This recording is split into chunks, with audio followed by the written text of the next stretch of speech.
Hay un tipo especial de soledad que se siente cuando tu propia familia te da la espalda. Para Walter Griggs, de 76 años, ese dolor se convirtió en su realidad cotidiana cuando su hijo lo dejó en un motel destartalado y nunca volvió. El Pinter Lodge se estaba desmoronando, al igual que la esperanza de Walter. Pasaba los días en silencio, preguntándose si alguien recordaría alguna vez que había existido. Entonces, una mañana, todo cambió. Una grieta en la pared de la habitación 12 llamó su atención. Detrás había una puerta oculta que nadie había abierto en décadas. Lo que Walter encontró dentro de esa habitación secreta convertiría su vida olvidada en algo que nadie podría ignorar. ¿Podría un anciano abandonado desvelar los secretos que toda una ciudad había enterrado años atrás? Antes de continuar, dinos desde dónde nos estás viendo y suscríbete para ver la historia de mañana. La primera mañana en el Penview Motor Lodge, Walter Griggs se despertó con el sonido del silencio.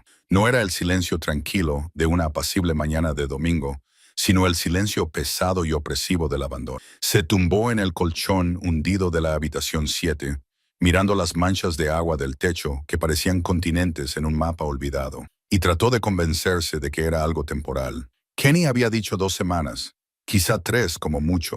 Eso fue hace 6 días. Walter se incorporó, con las articulaciones protestando por el movimiento. 76 años de vida habían dejado huella en su cuerpo de trabajador de fábrica. Largas horas de pie sobre suelos de hormigón, el desgaste acumulado de la simple existencia. Cogió sus medicamentos de la mesita, un ritual diario que se había vuelto más complicado desde que Margaret falleció hace 3 años. Ella solía preparárselos, asegurarse de que los tomaba con la comida, recordarle las pastillas para la tensión arterial que no se podían tomar con los medicamentos para el colesterol.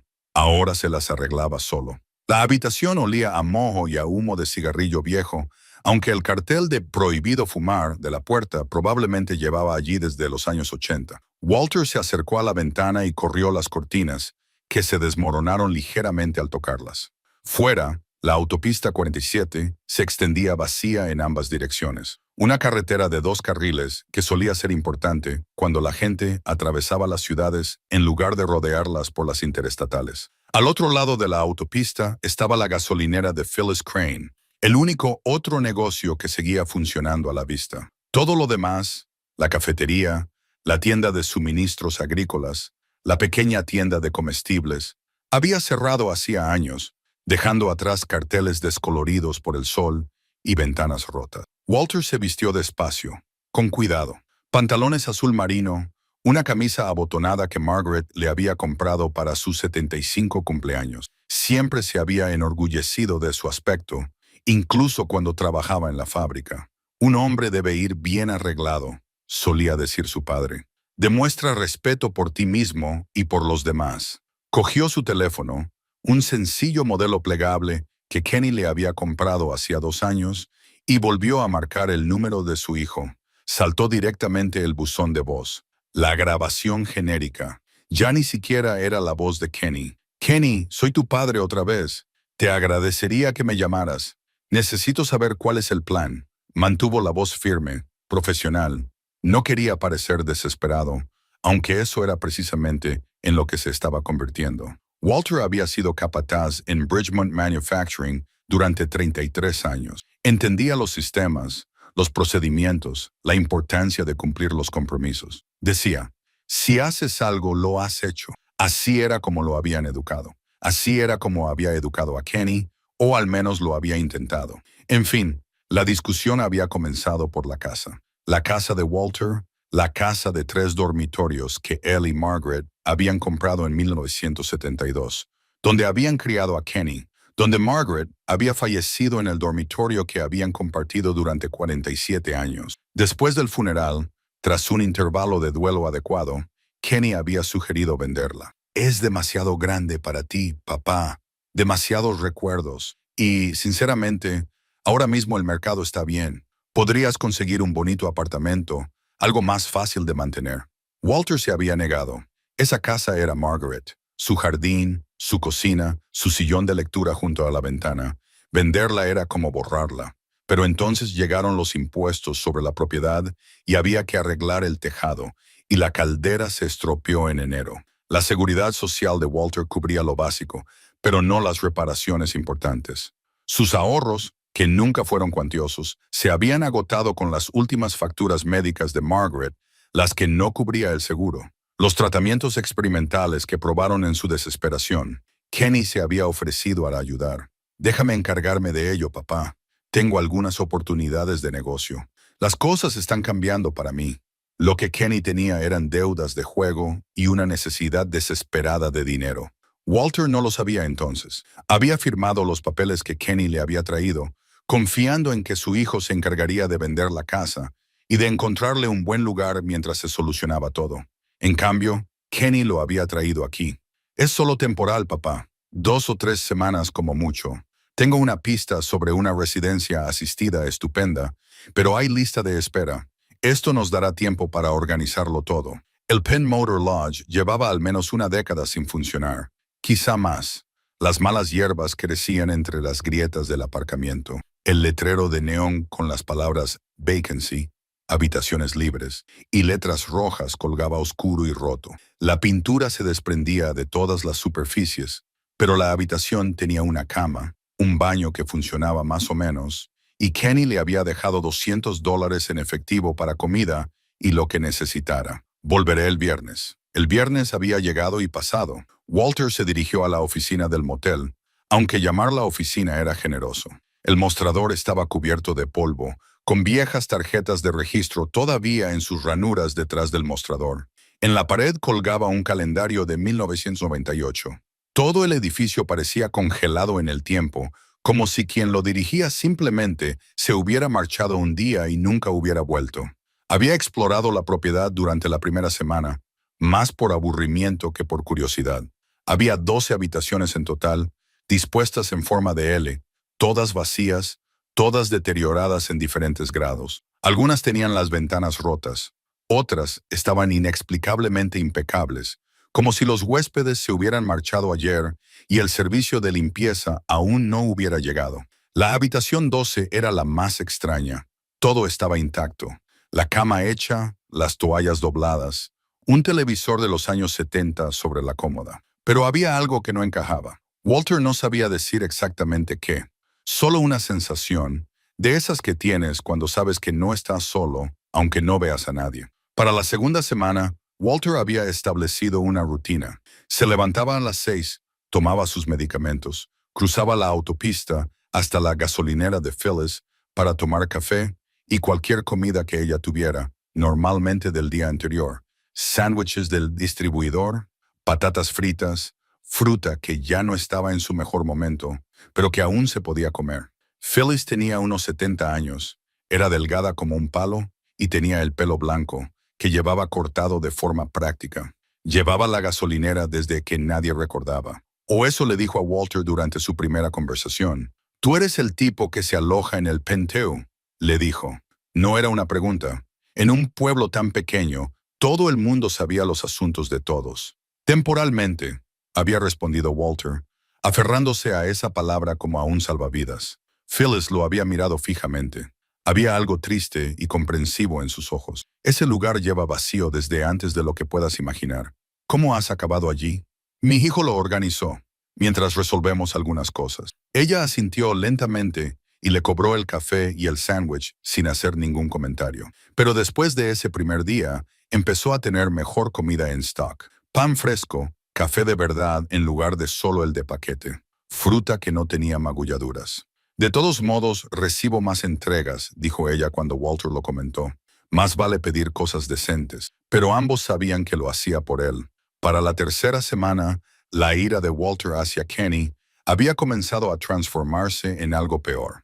Aceptación. Su hijo no iba a volver. Fuera lo que Kenny había planeado, fuera lo que había pasado con la venta de la casa, Walter había sido considerado prescindible. Un problema resuelto dejándolo en un motel abandonado y marchándose. Darse cuenta de eso le dolía más que la ira. La ira era limpia, justa. Esto era simplemente triste. Walter había intentado llamar a otros familiares.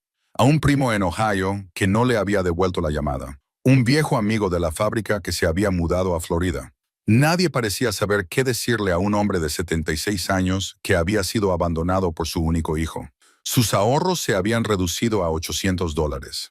La seguridad social le pagaría a principios del mes siguiente, pero aún faltaban 3 semanas. Estaba racionando sus medicamentos, tomándolos cada 2 días en lugar de a diario, con la esperanza de que su cuerpo no lo notara. Por la noche, tumbado en el colchón hundido, Walter pensaba en Margaret, en lo decepcionada que estaría con Kenny, en lo preocupada que estaría por Walter. Ella siempre había sido el puente entre ellos, suavizando las asperezas, encontrando puntos en común. Sin ella simplemente se habían distanciado. No sé qué hacer, Maggie, susurraba en la oscuridad. No sé cómo ha podido pasar. Pero en el fondo, sí lo sabía. De alguna manera, no acabas abandonado a los 76 años si lo has hecho todo bien. La cuarta semana trajo lluvia, constante, implacable, del tipo que encontraba todos los puntos débiles de la vieja estructura del motel. El agua goteaba a través de las baldosas del techo, se acumulaba en las esquinas. Todo el edificio olía a podredumbre y descomposición. Walter había empezado a fijarse en cosas del Pine View durante esos largos días vacíos. La forma en que algunas habitaciones estaban cerradas con llave mientras que otras permanecían abiertas. La extraña distribución de la oficina, con una puerta detrás del escritorio que no llevaba a ninguna parte, o al menos eso parecía. La probó una vez y descubrió que estaba sellada, pintada tantas veces que el pomo apenas giraba. Y la habitación 12, siempre la habitación 12, con su inquietante perfección y esa sensación de que algo no estaba bien que no podía quitarse de la cabeza. La mañana en que todo cambió. Walter estaba haciendo su inspección rutinaria de los daños causados por la lluvia. Phyllis había mencionado una grave gotera en una de las habitaciones y le sugirió que la revisara antes de que se cayera el techo. Encontró la gotera en la habitación 12. El agua corría por la pared detrás del cabecero, el papel pintado se hinchaba y se desprendía. Fue entonces cuando notó la corriente de aire. Habían pasado 3 meses desde que Kenny dejó a Walter en el Penny View Motor Lodge. 3 meses esperando llamadas que nunca llegaron, fingiendo que era algo temporal cuando cada día se hacía más permanente. Walter había dejado de llamar a su hijo, quizás por orgullo o simplemente por el cansancio de escuchar el mismo mensaje de voz una y otra vez. Llevaba lloviendo 2 días seguidos cuando Walter se dio cuenta de que algo iba mal en la habitación 12. Había estado evitando esa habitación, incómodo por su extraño estado de conservación, pero ahora el agua se filtraba por el techo y no podía ignorar los daños estructurales, ni siquiera en un edificio que no era suyo. Empujó la puerta y enseguida le golpeó el olor a yeso húmedo y moho. El techo sobresalía de forma inquietante en una esquina, goteando constantemente sobre la alfombra descolorida. Pero fue la pared detrás de la cama lo que le llamó la atención. El papel pintado se desprendía en largas tiras, curvándose hacia atrás para revelar capas más antiguas debajo. Walter se acercó lentamente, extendiendo la mano para tocar la pared dañada. El papel se desprendió fácilmente entre sus dedos. La pasta de hace décadas se había convertido en polvo. Debajo había otro estampado, y debajo de ese otro, como capas arqueológicas de la historia del motel. Y entonces sintió una corriente de aire frío que se filtraba por una grieta en el yeso. Apoyó la palma de la mano contra la pared y sintió cómo se movía el aire. Detrás de esa pared había un espacio, un vacío donde no debería haberlo. Walter dio un paso atrás y estudió las dimensiones de la habitación. Luego salió y contó las paredes exteriores. Las cuentas no cuadraban. La habitación 12 era al menos 2,5 metros más corta de lo que debería. Había algo detrás de esa pared. El corazón de Walter latía con fuerza en su pecho. Esa vieja bomba funcionaba con más intensidad que en meses. Pensó en Margaret, en cómo ella siempre había fomentado su curiosidad, su necesidad de comprender cómo funcionaban las cosas. Por eso eres tan buen capataz, solía decir ella. Te fijas en lo que otros pasan por alto. Se dirigió al armario de mantenimiento que había descubierto en su primera semana. Una pequeña habitación junto a la oficina llena de herramientas y suministros antiguos. Encontró un martillo, un destornillador y una palanca que había visto días mejores. Le temblaban ligeramente las manos mientras los llevaba de vuelta a la habitación 12. La artritis en los dedos hacía que el trabajo fuera lento y doloroso. Empezó por la grieta por donde entraba el aire introduciendo el destornillador bajo el yeso y haciendo palanca con cuidado. Se desprendieron trozos, dejando al descubierto listones de madera, y detrás de ellos, oscuridad. Tardó 40 minutos en crear una abertura lo suficientemente grande como para ver a través de ella. Walter sacó su teléfono, encendió la función de linterna que Kenny le había enseñado una vez y miró por el hueco, una puerta.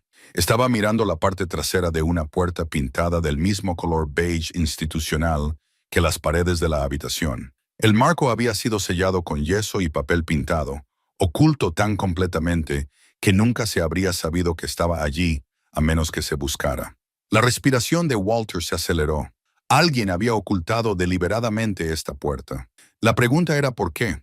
Trabajó durante otra hora, con los hombros doloridos y los dedos acalambrados, pero impulsado por algo que no había sentido en meses. Un propósito. El yeso seguía cayéndose, y finalmente dejó al descubierto lo suficiente del marco de la puerta como para encontrar el borde, la junta donde la puerta se unía con la pared. La cerradura era vieja, probablemente la original del edificio. Walter la estudió, luego volvió al armario de mantenimiento y rebuscó entre los cajones llenos de trastos acumulados hasta que encontró un llavero con etiquetas colgando de cada una de las llaves con números de habitación descoloridos. Ninguna estaba etiquetada con el número 12, pero una llave no tenía ninguna etiqueta, solo una etiqueta de latón con la letra M grabada. Walter volvió a la habitación 12, introdujo la llave en la cerradura expuesta y giró. El mecanismo se resistía tras décadas de desuso, pero finalmente algo hizo clic. Empujó y la puerta se abrió hacia adentro con un chirrido de protestas de las bisagras. El aire frío salió a borbotones, trayendo consigo el olor a polvo y tiempo pasado. Walter iluminó con su linterna la abertura y vio unas escaleras que descendían hacia la oscuridad. Su mente racional le decía que era una locura. Tenía 76 años, el corazón delicado y las rodillas aún peor. Debería llamar a alguien, a la policía, tal vez, o al menos a Phyllis. Pero ¿a quién le importaría que un anciano encontrara una habitación oculta en un motel abandonado? ¿Y qué les diría? ¿Que había encontrado unas escaleras? No, tenía que verlo por sí mismo. Walter bajó con cuidado, con una mano en la barandilla y la otra sosteniendo su teléfono para iluminar. 12 escalones más abajo, luego un rellano. Entonces, el espacio se abrió a una habitación. Barrió con la luz y contuvo el aliento. Era un apartamento, pequeño, de unos 400 pies cuadrados, pero completamente amueblado y aparentemente intacto por el paso del tiempo. Una cama con las sábanas aún remetidas, un escritorio con papeles esparcidos por toda su superficie, una cocinita con platos en el escurridor. Las estanterías cubrían una pared, llenas de volúmenes cuyos lomos no podía leer desde allí. Walter encontró un interruptor junto a la puerta y lo accionó, sin esperar nada, pero los tubos fluorescentes del techo se encendieron con un parpadeo, zumbando y proyectando una luz intensa sobre todo. El apartamento era de otra época, de los años 70, Walter Guest, a juzgar por la combinación de colores y el estilo de los muebles. Naranja quemado y dorado otoñal, paneles de madera oscura, moqueta de pelo largo que en su día había sido blanca, pero que ahora estaba gris por el polvo. Caminó hacia el escritorio, dejando huellas en la moqueta polvorienta a cada paso. Había papeles esparcidos por todas partes, facturas, recibos, notas escritas a mano. En el centro había una fotografía enmarcada. Un hombre de unos 40 años, con rostro severo, de pie frente al Penn Motor Lodge, cuando aún estaba en funcionamiento. El letrero de neón brillaba detrás de él. Los coches llenaban el aparcamiento. Walter cogió el marco y sopló el polvo del cristal. En la parte inferior de la foto, escrito con rotulador, ponía Harold Buckley, gerente, 1978. Una placa con el nombre en el escritorio lo confirmaba. Harold Buckley, gerente. Así que este era el apartamento privado del gerente, escondido debajo de la habitación 12. ¿Pero por qué estaba escondido? ¿Y por qué estaba abandonado con todo en su sitio? Como si Buckley hubiera salido un momento y nunca hubiera vuelto. Walter abrió los cajones del escritorio, dejando que su instinto de capataz para la investigación sistemática tomara el control. El cajón superior contenía bolígrafos, gomas elásticas y los restos habituales de una oficina. El segundo cajón contenía archivos, copias de registros de huéspedes, pedidos de suministros, registros de mantenimiento. El cajón inferior estaba cerrado con llave. Walter probó el llavero del armario de mantenimiento, probando cada una de las llaves hasta que encontró otra sin marcar que abrió la cerradura. El cajón se deslizó para revelar un diario encuadernado en cuero, del tipo con correa y broche. Lo levantó con cuidado, lo colocó sobre el escritorio y abrió la primera página. 1 de enero de 1968. Primer día como gerente del Pineview Motor Lodge. Año nuevo, nuevo puesto, nuevas oportunidades.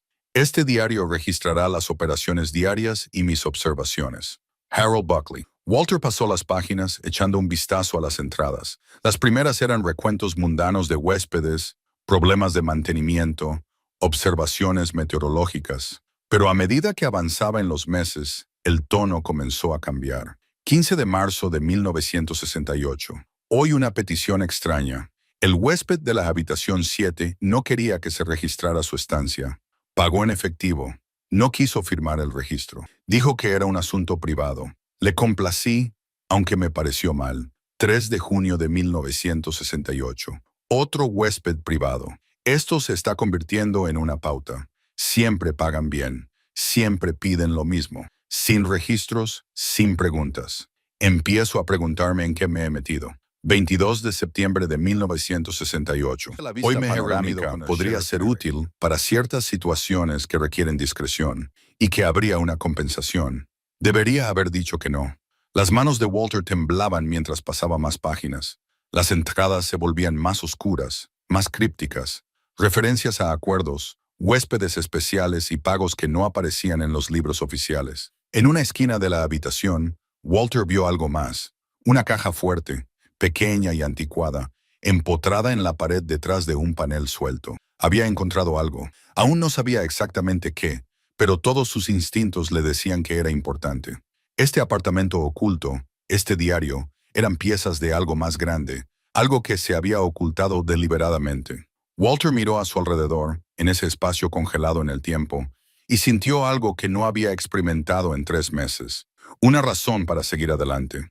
Walter pasó los 3 días siguientes en el apartamento oculto de Harold Buckley. Volviendo cada mañana después de una noche inquieta en la habitación 7, abordó la investigación de forma metódica, como solía abordar los problemas de control de calidad en la fábrica de forma sistemática, documentando todo, buscando patrones. El diario se convirtió en su principal foco de atención. Lo leyó de principio a fin 2 veces, tomando notas en su propio bloc de papel y creando una cronología de los acontecimientos. Lo que surgió fue la imagen de un hombre que había comenzado con buenas intenciones y que poco a poco se había visto envuelto en algo corrupto. Harold Buckley tenía 39 años cuando se convirtió en gerente del Pineview Motor Lodge en 1968. Estaba entusiasmado con la oportunidad, orgulloso de dirigir su propio establecimiento. Las primeras entradas reflejaban optimismo y atención al detalle, pero en cuestión de meses, el tono cambió. Los funcionarios locales comenzaron a utilizar el motel para fines que requerían discreción. El sheriff Clayton Merrick aparecía con frecuencia en las entradas, siempre solicitando acomodaciones especiales para ciertos huéspedes, sin nombres en el registro, sin preguntas. Pagos en efectivo que iban a parar al bolsillo de Buckley en lugar de a las cuentas del motel. Walter encontró la primera mención de una irregularidad grave en una anotación de noviembre de 1969. Situación en la habitación 4 esta noche. El huésped ha tenido un accidente. Atropelló a alguien con su coche. Marek dice que hay que silenciarlo. El huésped es alguien importante. No puede haber un escándalo. Ayudé a limpiar el coche. Que Dios me perdone. Ayudé a limpiar la sangre del coche y no dije nada. La entrada terminaba ahí, pero Walter podía sentir la angustia de Buckley en la letra. La forma en que el bolígrafo había presionado con más fuerza sobre el papel. A medida que seguía leyendo, se reveló un patrón. El Pineview se había convertido en una parada para encubrir delitos, asuntos, agresiones, negocios que no podían salir a la luz, y Harold Buckley, ya fuera por codicia, por miedo o por simple incapacidad para salir de allí, se había convertido en cómplice. En 1972, la entrada mostraba a un hombre consumido por la culpa y el miedo. Sé demasiado. Saben que lo sé. Ya no puedo dormir. Cada vez que llega un coche me pregunto si vienen a por mí. Walter dejó el diario y se frotó los ojos cansados. Las luces fluorescentes le provocaban dolores de cabeza, pero no podía dejar de leer. Era la vida de alguien, el descenso de alguien hacia el compromiso moral, documentado con una letra cuidadosa que se volvía más temblorosa a medida que pasaban los años. Centró su atención en los archivadores que había visto en su primera visita. Con el llavero, abrió el primer cajón y encontró carpetas meticulosamente organizadas y etiquetadas por año, cada una con recibos, tarjetas de registro y notas escritas a mano. Pero estos no eran los registros oficiales del motel. Eran los archivos privados de Buckley que documentaban las actividades que no podía registrar en los libros principales. Walter sacó la carpeta marcada con el año 1970 y encontró tarjetas de registro rellenadas con la letra de Buckley, nombres de huéspedes, pero con asteriscos al lado. Notas en los márgenes: Sheriff Mickham, huésped; Juez Guaraguebito, situación; comisionado del condado R, acuerdo. Cada tarjeta documentaba pagos en efectivo que superaban con creces las tarifas normales de las habitaciones: $300 por una sola noche, $500. Una vez, $1,000 por lo que figuraba como una consulta de fin de semana. La formación de Walter en la fábrica entró en acción. Creó una hoja de cálculo en papel en la que anotó las fechas, las cantidades y las crípticas notas que Buckley había hecho. Empezó a formarse una imagen de un patrón sistemático de corrupción en el que estaban involucrados las fuerzas del orden locales, jueces, funcionarios del condado y líderes empresariales. El desgaste físico de su investigación iba en aumento. La artritis de Walter se agravó por las horas que pasaba escribiendo y clasificando papeles. Le dolía la espalda de estar inclinado sobre los archivos. Se había saltado las comidas, demasiado absorto como para cruzar la autopista hasta la gasolinera de Phyllis. Al cuarto día, Phyllis fue a buscarlo. Walter estaba tan absorto leyendo una carpeta de documentos de 1973 que no oyó llamar a la puerta. Ella lo encontró en el apartamento oculto. Había papeles esparcidos por el suelo y apilados de forma organizada, y el diario abierto sobre el escritorio. Walter Griggs, tienes un aspecto espantoso, dijo desde la puerta, haciéndole sobresaltar. No te he visto en 3 días. Pensé que quizá habías fallecido, así que vine a ver cómo estabas. Walter se levantó lentamente, con las rodillas protestando. Phyllis, lo siento, debería haber... ¿Cómo has entrado? La puerta del motel estaba abierta. Llamé, vi el agujero en la pared de la habitación 12 y seguí la luz. Miró alrededor del apartamento, con una expresión indescifrable. ¿Así que has encontrado el apartamento de Harold?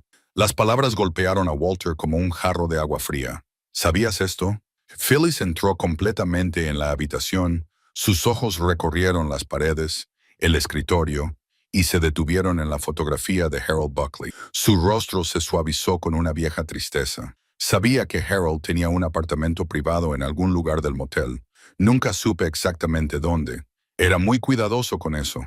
Caminó hacia el escritorio y tomó la fotografía, con los dedos ligeramente temblorosos. Era un buen hombre, Walter. Al principio lo era de verdad. ¿Lo conocías? Lo conocía. Phyllis dejó la fotografía y se volvió hacia Walter. Harold y yo estuvimos juntos durante 6 años. Ese iba a ser nuestro futuro. Él se encargaría del motel. Yo me encargaría de la gasolinera. Íbamos a casarnos una vez que él se hubiera establecido. Walter se hundió en la silla del escritorio, repentinamente agotado. ¿Qué pasó? Se involucró con la gente equivocada. El Sheriff Merrick y su pandilla. Usaban este lugar para cosas que no deberían haber pasado. Harold intentó negarse al principio, pero ellos tenían formas de ponérselo difícil. Amenazas, promesas, dinero cuando las cosas se ponían difíciles. La voz de Phyllis era firme, pero sus ojos estaban distantes. Cuando se dio cuenta de lo profundo que estaba, ya no había salida. El diario se detiene en 1974, dijo Walter en voz baja. ¿Qué le pasó? Phyllis se quedó callada durante un largo rato. Desapareció. En marzo de 1974, dijo que iba a la capital del estado, que iba a contarle a alguien con autoridad lo que había estado pasando. Le rogué que no lo hiciera. Le dije que era demasiado peligroso. Se fue de todos modos. Miró a Walter. Nunca volvió. Su coche fue encontrado abandonado en la frontera del condado. Nadie, ni rastro. La decisión oficial fue desaparición voluntaria. ¿Crees que lo mataron? Sé que lo mataron, dijo Phyllis simplemente. Lo sé desde hace 50 años, pero saberlo y probarlo son cosas diferentes. Walter señaló los papeles que los rodeaban. Lo documentó todo. Todo. Nombres, fechas, cantidades. Son pruebas. Pruebas que tienen 50 años y que implican a personas que entonces eran poderosas y cuyas familias siguen siéndolo hoy en día. Phyllis negó con la cabeza. ¿Qué piensas hacer con esto, Walter? Él no tenía una respuesta. Había estado tan centrado en descubrir la verdad que no había pensado más allá del descubrimiento en sí. ¿Qué pensaba hacer? Era un hombre de 76 años abandonado en un motel sin recursos, sin credibilidad, sin plataforma. Pero al mirar a su alrededor, al apartamento de Harold Buckley, congelado en el tiempo, a las pruebas de corrupción cuidadosamente conservadas, sintió que algo se cristalizaba en su interior. Un propósito, tal vez incluso un deber. Voy a terminar lo que él empezó, dijo Walter. Me aseguraré de que la gente conozca la verdad. Phyllis lo estudió durante un largo momento y luego asintió lentamente. Entonces será mejor que te prepares para lo que viene después, porque la verdad tiene la capacidad de incomodar mucho a los poderosos. Walter se despertó a la mañana siguiente con una determinación renovada. La revelación de Phyllis lo había cambiado todo. Ya no se trataba solo de curiosidad histórica. Harold Buckley había sido asesinado por intentar revelar la verdad.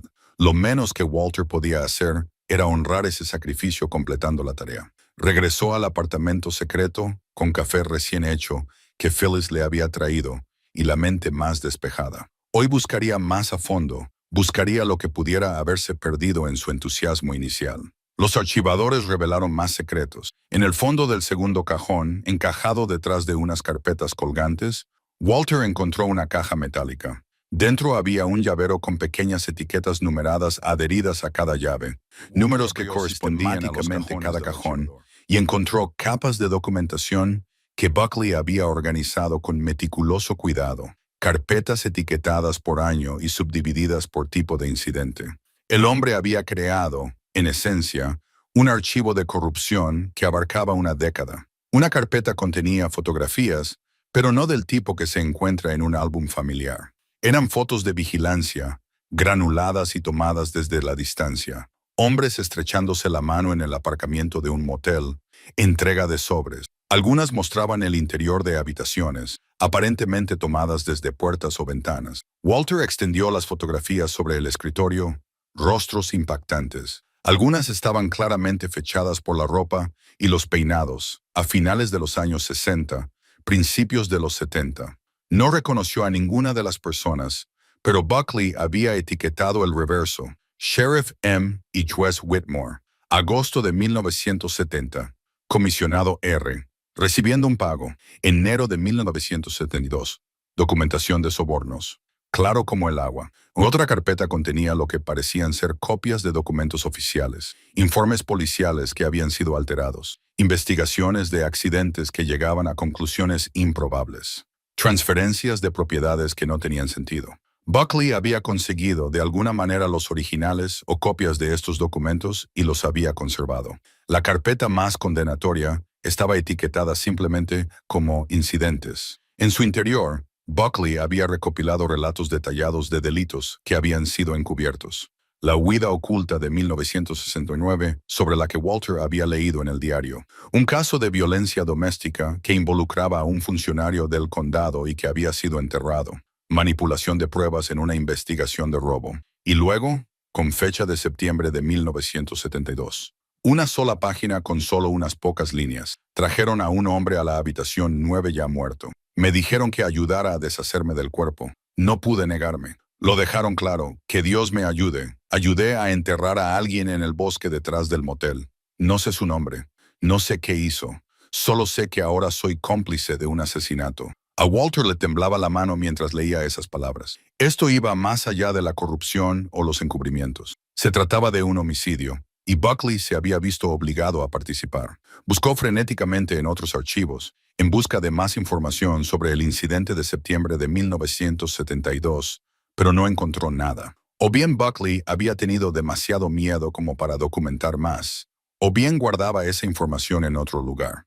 Walter se recostó en su silla, con la mente a 1000 por hora. Si Buckley había ayudado a enterrar un cadáver, y si las personas equivocadas sabían que podía testificar sobre ello, entonces su desaparición en 1974 tenía un terrible sentido.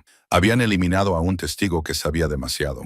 Un ruido en el piso de arriba hizo que Walter se quedara paralizado. Pasos en la habitación 12. Había alguien en el motel. Se movió silenciosamente hasta el pie de las escaleras y se quedó escuchando. Los pasos eran deliberados, moviéndose por la habitación de arriba. Luego se detuvieron justo encima del apartamento oculto. «Walter, ¿estás ahí abajo?» La voz de Phyllis. «Gracias a Dios. Subo», gritó, sintiendo un gran alivio. Encontró a Phyllis de pie en la habitación 12 con una fotografía en la mano. No era una del apartamento. Esta estaba enmarcada y era evidente que ella la había traído consigo. «Pensé que deberías ver esto», dijo, entregándosela. La fotografía mostraba a una Phyllis más joven, tal vez de unos 40 años, de pie junto a Harold Buckley. Estaban frente al pen, ambos sonriendo, con el brazo de él alrededor de la cintura de ella. Ella llevaba un vestido sencillo y él pantalones y una camisa abotonada. Parecían felices, esperanzados. «Fue tomada en 1970, dijo Phyllis en voz baja. «Antes de que todo saliera mal, antes de que él se metiera tan profundo que no pudiera ver una salida». Walter miró la foto y luego a Phyllis. «Hay algo que tengo que contarte, algo que he encontrado». La llevó al apartamento y le mostró la carpeta etiquetada como «Incidentes». Concretamente, la entrada sobre septiembre de 1972. Phyllis leyó y se puso pálida. «No sabía nada de eso», susurró. «Nunca me lo contó». Dios, debía de estar aterrorizado. ¿Alguna vez mencionó acudir a las autoridades? Antes de su desaparición, quiero decir.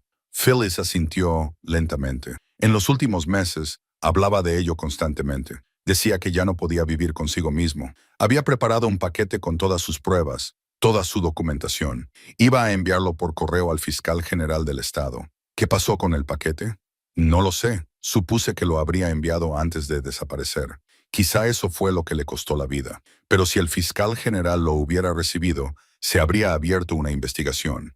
Miró a Walter, a menos que el paquete nunca se hubiera enviado. Registraron juntos el apartamento, revisando cada cajón, cada armario, cada posible escondite.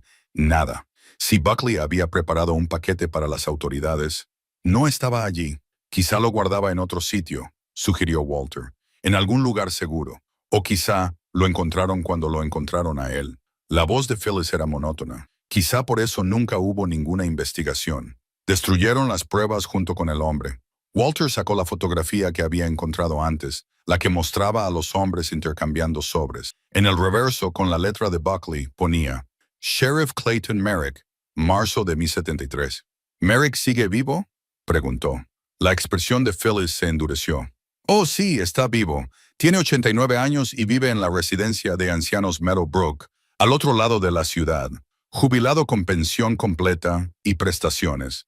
Miembro respetado de la comunidad.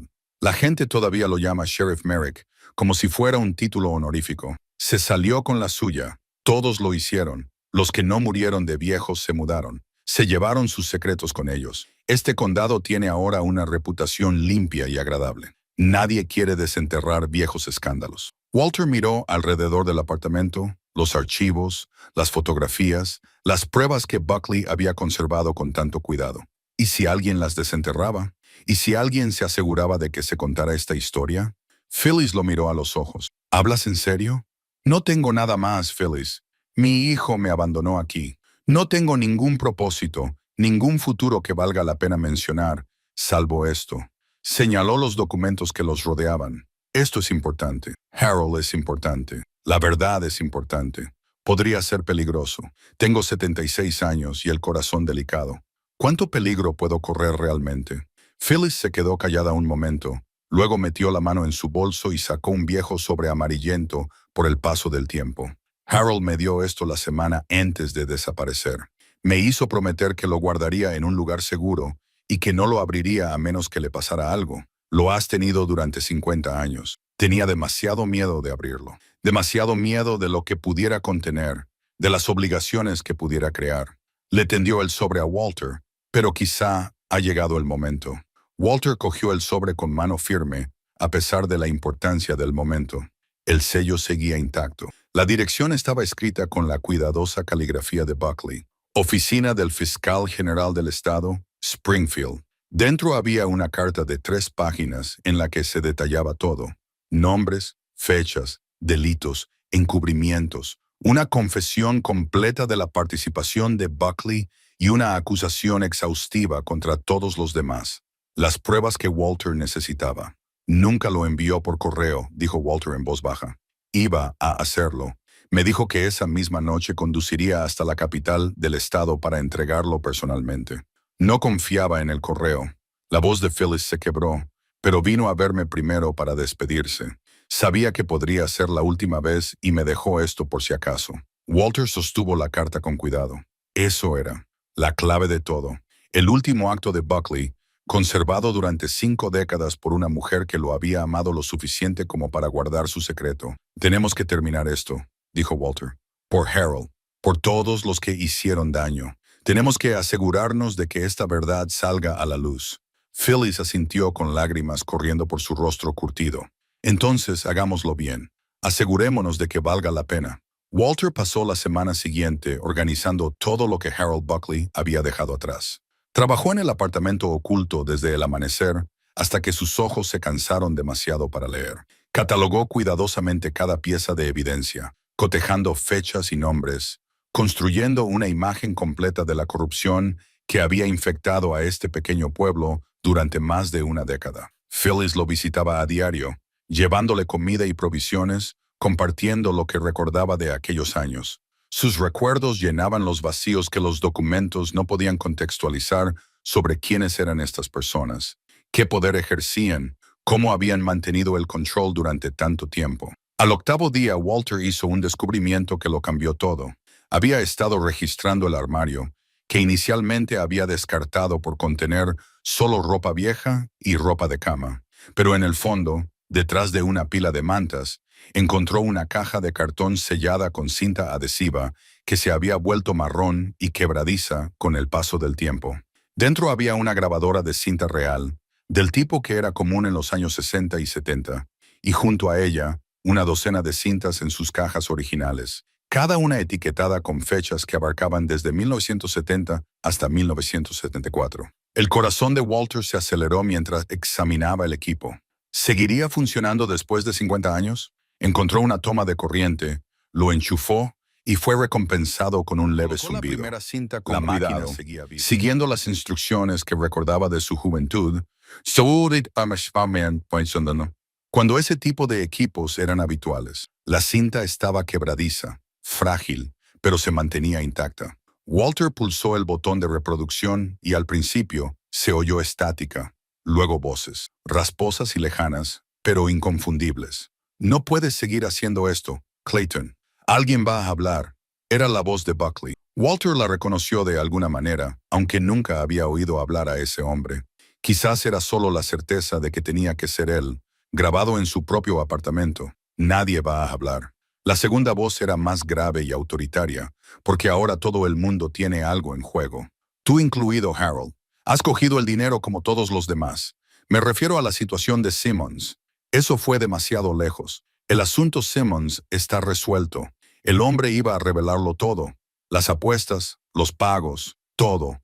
Había que ocuparse de él, y así se hizo. Tú lo mataste, Clayton. Mataste a un hombre y me obligaste a ayudarte a enterrar el cadáver. Una larga pausa. Luego, la voz autoritaria de nuevo, ahora más fría. Tú ayudaste porque eres cómplice. Has sido cómplice desde el día en que aceptaste el primer pago. Ahora mantén la boca cerrada y haz lo que se te dice o acabarás como Simmons. La cinta continuaba, pero a Walter le temblaban tanto las manos que tuvo que detenerla. Era la voz del sheriff Clayton Merrick hablando abiertamente de asesinato y amenazando a Buckley. Era una prueba real e innegable. Reprodujo más cintas, cada una de las cuales revelaba conversaciones que Buckley había grabado en secreto, discusiones sobre sobornos, sesiones de planificación para encubrimientos, amenazas explícitas. En una cinta, Merrick y otro hombre identificado como el juez Whitmore discutían la alteración de los registros judiciales para proteger al hijo del comisionado del condado de los cargos de agresión. Las grabaciones eran condenatorias. Más que condenatorias, eran explosivas. Walter rebobinó cuidadosamente cada cinta y las etiquetó con sus propias notas sobre su contenido. Su formación en la fábrica le fue muy útil. Creó un sistema de inventario, emparejando las cintas con los documentos, cruzando nombres y fechas. Pero se le presentaba un gran problema. Las cintas eran viejas, frágiles y solo existían en ese formato obsoleto. Si les pasaba algo, las pruebas se perderían. Necesitaba copias digitales que pudieran conservarse y compartirse. Eso significaba que necesitaba ayuda con una tecnología que no entendía. Cuando Phyllis llegó esa tarde, Walter le explicó lo que había encontrado. Su reacción fue inmediata y visceral. Se llevó las manos a la boca y las lágrimas le corrían por la cara. Él lo grabó todo. Harold lo grabó todo. Su voz era apenas un susurro. Estaba construyendo un caso real. Necesito digitalizarlas, dijo Walter. Hacer copias que no se degraden, pero no sé cómo hacerlo. No tengo el equipo necesario. Phyllis se secó los ojos y asintió con la cabeza. Mi sobrino Arnold, que tiene 53 años, vive en Riverside. Trabaja con ordenadores y se dedica a la restauración de audio como hobby. Él podría ayudar. ¿Podemos confiar en él? Es de la familia. Y nunca le gustó cómo las antiguas familias dirigían las cosas por aquí. Su padre, mi hermano, perdió su negocio en los años 80 porque no quiso seguir el juego a los comisionados del condado. Sacó su teléfono. Déjame llamarle. 3 días después, Arnold Crane llegó al Pineview Motor Lodge con un equipo que a Walter le pareció increíblemente complejo.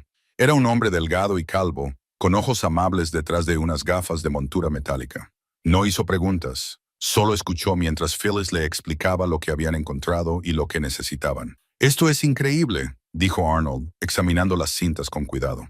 «Grabaciones de hace 50 años en un estado sorprendentemente bueno. La información que contienen, si es lo que decís, es dinamita histórica». Instaló su equipo en el apartamento oculto y trabajó con una precisión que a Walter le recordó sus propios días en la fábrica. Durante las siguientes horas, Arnold transfirió cada cinta a formato digital y creó múltiples copias en diferentes dispositivos. Por seguridad, explicó, no queréis que esto exista en un solo lugar. Si alguien quisiera destruir las pruebas, tendría que encontrar todas las copias. Mientras se transferían las grabaciones, Arnold las escuchaba con los auriculares y su expresión se volvía cada vez más seria. Cuando terminó, se quitó los auriculares y miró a Walter y Phyllis con algo parecido al asombro. Os dais cuenta de lo que es esto, ¿verdad? No se trata solo de corrupción local. Se trata de conspiración, extorsión, asesinato por encargo. El asesinato no prescribe nunca. ¿Qué significa eso?, preguntó Walter. Significa que si el sheriff Merrick sigue vivo, podría ser procesado. Ahora mismo, hoy mismo. Esto no es historia antigua. Es un caso sin resolver que espera ser reabierto. Walter sintió que algo cambiaba en su interior. Había estado pensando en esto como justicia histórica, en dejar las cosas claras sobre Harold Buckley. Pero Arnold tenía razón. Esto era más grande. Se había asesinado a personas, se habían destruido pruebas. Y uno de los principales responsables seguía vivo, seguía libre, seguía siendo respetado en la comunidad.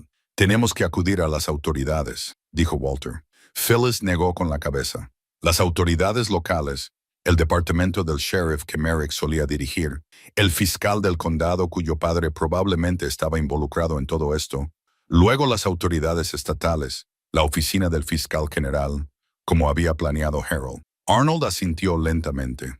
Eso podría funcionar, pero necesitas algo más que las grabaciones.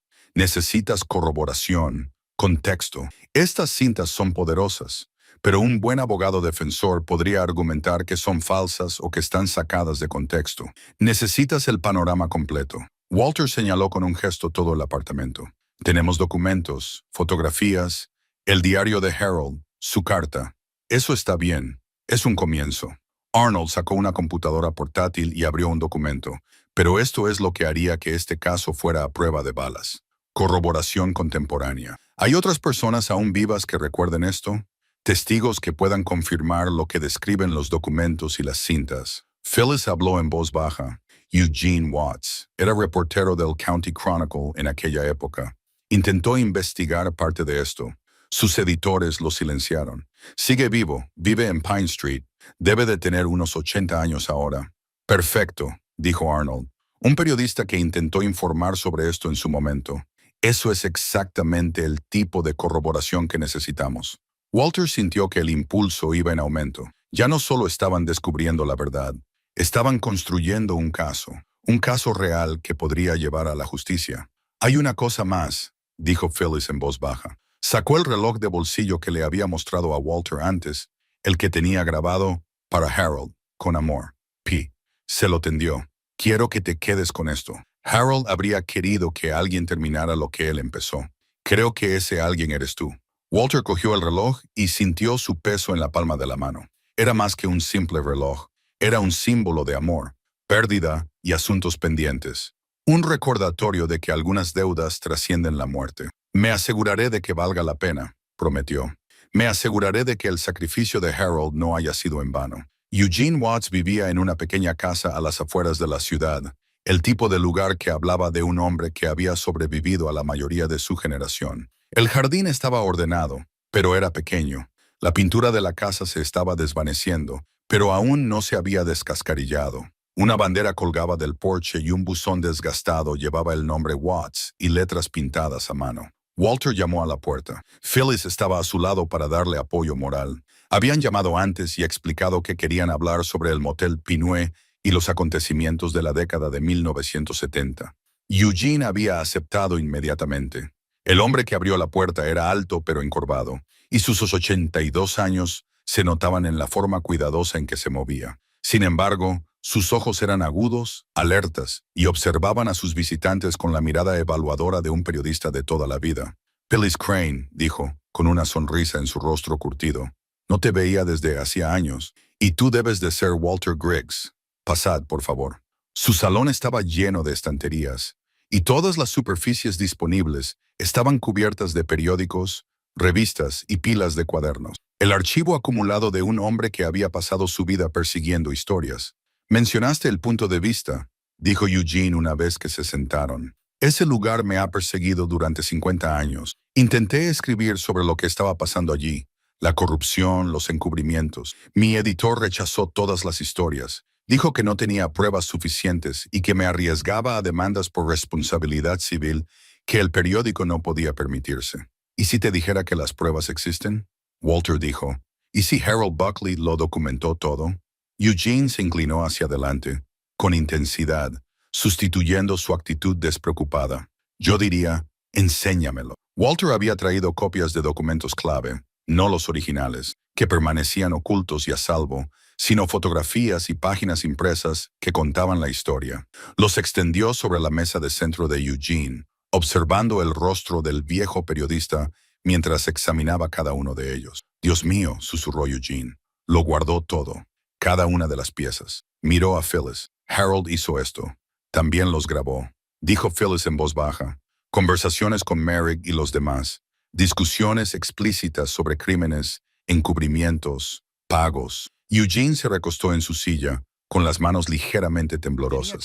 Sabía que nadie llevaba una operación tan limpia sin documentación, sin seguro. Simplemente nunca lo encontré. ¿Qué nos puedes decir sobre la desaparición de Harold?, preguntó Walter. Eugene se levantó y se dirigió a un archivador en la esquina. Sacó una carpeta llena de papeles y la llevó de vuelta al sofá.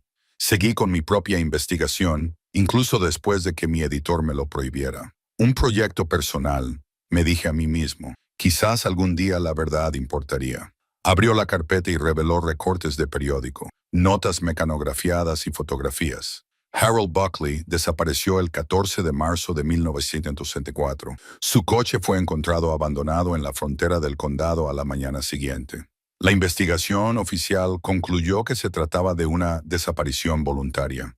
Dijeron que probablemente se había fugado por deudas de juego o por una mujer. Eso es una tontería. Phyllis dijo que Harold no jugaba y que, desde luego, no había huido. Lo sé. Nunca creí la versión oficial.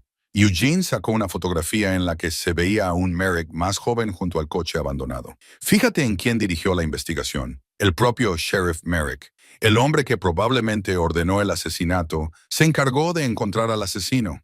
El clásico zorro cuidando el gallinero. Walter estudió la fotografía. Marek parecía seguro de sí mismo, casi engreído, junto a las pruebas de su propio delito. Intenté involucrar a la policía estatal, continuó Eugene. De forma anónima, les sugerí que investigaran el caso.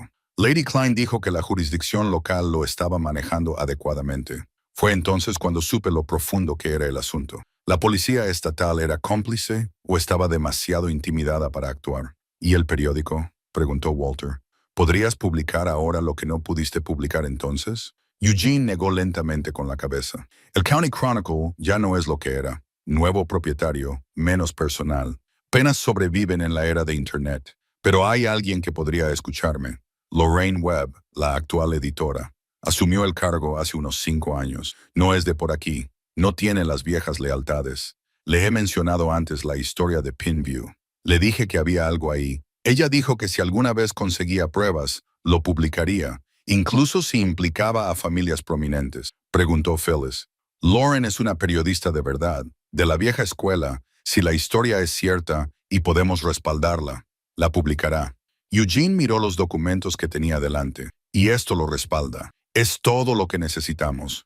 Walter sintió que algo cambiaba. Habían estado reuniendo pruebas, pero ahora tenían un camino a seguir, una forma de hacer pública la verdad. Pero, aunque la esperanza aumentaba, la cautela la moderaba. Si lo hacemos público, habrá consecuencias, dijo, para todos nosotros. Estas familias siguen teniendo poder.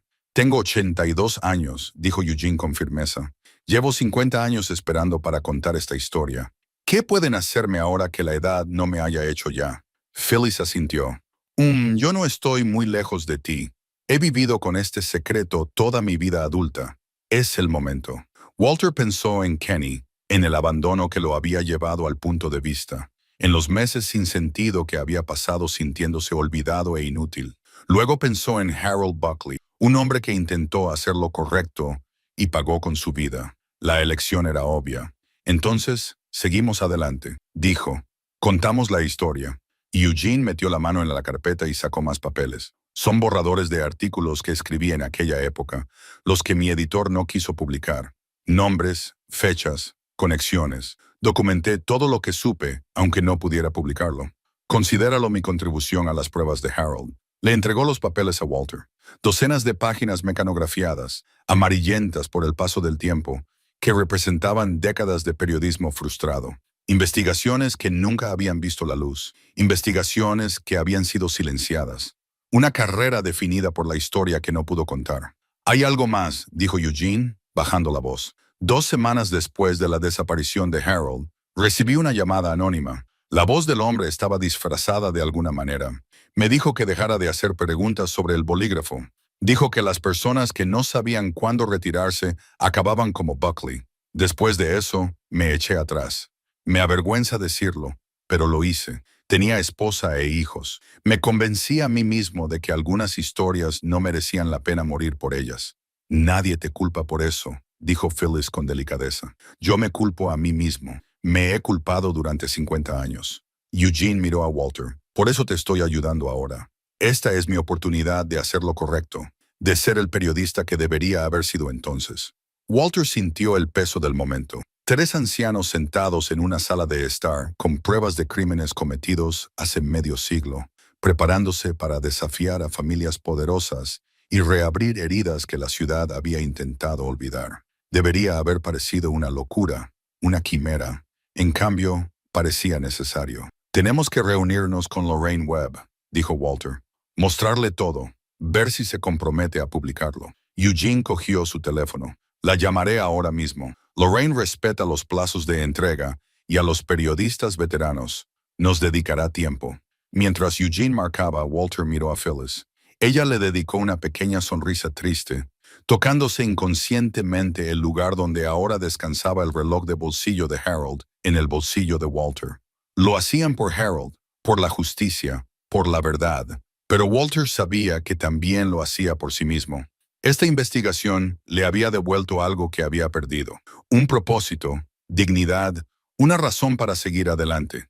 Pasara lo que pasara, había encontrado un sentido a sus últimos años. Solo eso ya valía cualquier precio que tuvieran que pagar. Nos verá mañana por la mañana, dijo Eugene, colgando el teléfono a las 10 hoy en la oficina del periódico. Ella se mostró muy interesada cuando le mencioné nuevas pruebas en un caso sin resolver de hace 50 años. Walter asintió, sintiendo cómo la determinación se apoderaba de él. Mañana darían el siguiente paso. Mañana comenzarían a terminar lo que Harold Buckley había empezado. La oficina de Lorraine Webb en el County Chronicle estaba abarrotada con el caos organizado del periodismo activo. Montones de papeles, tablones de anuncios cubiertos de notas de artículos, una pared de archivadores que habían visto días mejores. Tenía unos 55 años, el pelo gris acero recogido en una práctica coleta y gafas que colgaban de una cadena alrededor de su cuello.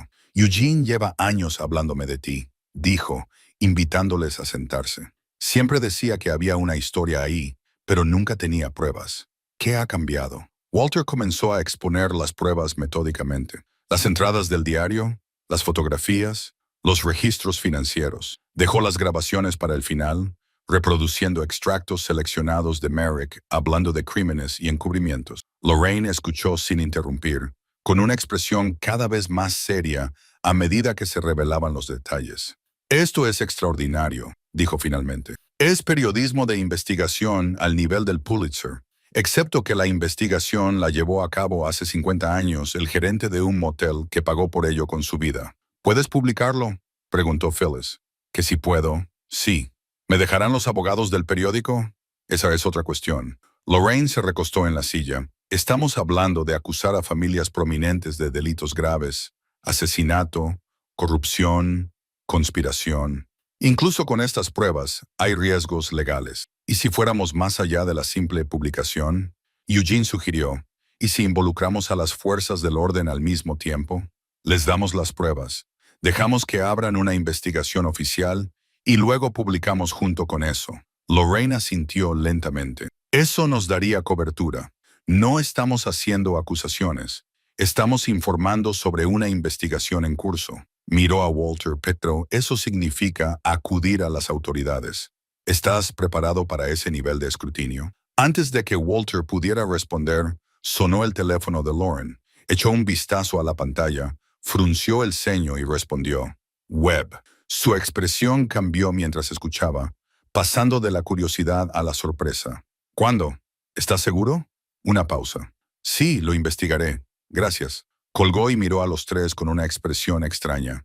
Era mi contacto en la oficina del secretario del condado. Le había pedido que buscara cualquier registro relacionado con Harold Buckley solo para verificar las fechas de nuestra historia. Lorraine cogió sus gafas y se las puso. Encontró algo. Un certificado de defunción. La habitación se quedó en silencio. Phyllis palideció. Eso es imposible, susurró. La muerte de Harold nunca se confirmó. Figuraba como desaparecido voluntariamente. Según esto, Harold Buckley murió el 15 de marzo de 1974, el día después de su desaparición. Lorraine leía la pantalla de su ordenador. La causa de la muerte figuraba como ahogamiento accidental. El cuerpo fue encontrado en el río Clearwater, a 30 millas río abajo de aquí, identificado por el contenido de su cartera y huellas parciales. Walter sintió un nudo en el estómago. ¿Por qué no se relacionó esto con la denuncia de desaparición? Porque el certificado de defunción se presentó en el condado de Riverside, no aquí. Es otra jurisdicción. El cuerpo fue encontrado en su lado del río, por lo que se encargó de ello su forense. Lorraine siguió desplazándose por la pantalla. El forense que firmó el certificado fue el Dr. Vernon Hayes. Eugene hizo un gesto de disgusto. Hayes estaba en la nómina de Merrick. Nunca pude demostrarlo, pero todo el mundo sabía que firmaba los certificados de defunción que necesitaban. Así que mataron a Harold, tiraron su cuerpo en otro condado y hicieron que un forense amigo suyo dictaminara que había sido. Pero las lágrimas le corrían por la cara. Sabía que estaba muerto. Lo he sabido durante 50 años. Pero ahora que tenía pruebas, Walter se acercó y le tomó la mano. Ella la apretó con fuerza, con todo el cuerpo temblando. Hay más, dijo Lorraine en voz baja. Según los registros, Buckley tenía una póliza de seguro de vida. La beneficiaria era Phyllis Crane. Phyllis levantó la vista bruscamente. Nunca recibí nada. La póliza nunca se pagó porque la compañía de seguros nunca relacionó el certificado de defunción con Harold Buckley. Lo tenían registrado como desaparecido. no como fallecido. Sin prueba de su muerte, no podían o no querían pagar. Lorraine abrió otra pantalla. La póliza sigue técnicamente activa. Con 50 años de intereses, valdría mucho. Hizo una pausa calculando aproximadamente $200,000. La cifra quedó suspendida en el aire.